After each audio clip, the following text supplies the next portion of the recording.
Best day ever. I'm not griping, it's just funny. Hey, welcome to Best Day Ever. It's this day in history through the prism of me, your host, James Parker. Thank you. I'm here to tell you why today, March 21st, is the best day in the history of ever. It was on this day, 1928, U.S. President Calvin Coolidge, love that guy, he gave the Congressional Medal of Honor to Charles Lindbergh for his first transatlantic flight. Don't go look up any Charles Lindbergh writings and opinions on racial issues, please. Best day ever. It was on this day, March 21st, 1953. The Boston Celtics beat the Syracuse Nationals in 4 overtimes to eliminate them from the Eastern Division semifinals. A total of 7 players fouled out of the game.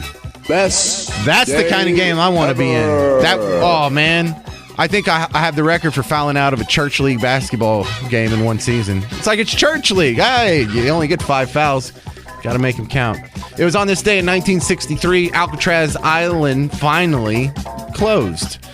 Best day ever. And why? Well, it seems like a good place to have a prison on just some dumb rock out in the middle of a cold bay. Let's open that thing back up.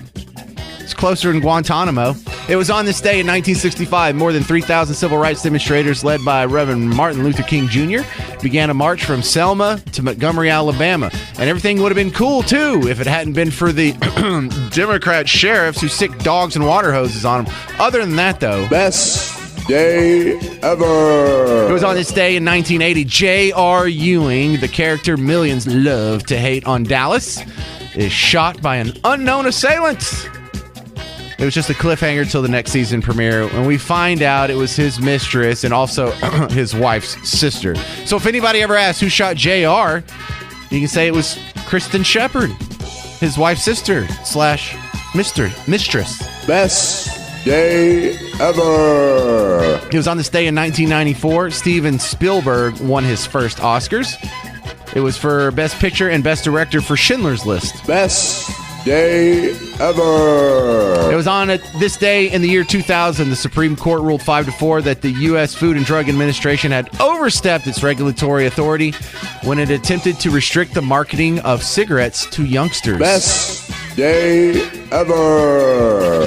And now they're just doing the same thing with vapes over here. All right, and finally, it was on this day, March 21st, 2002, in Paris, an 1825 print by French inventor Joseph Nesserfeuille was sold for $443,000. The print of a man leading a horse was the earliest recorded image taken by photographic means. It was the oldest photo on the planet. Best day ever.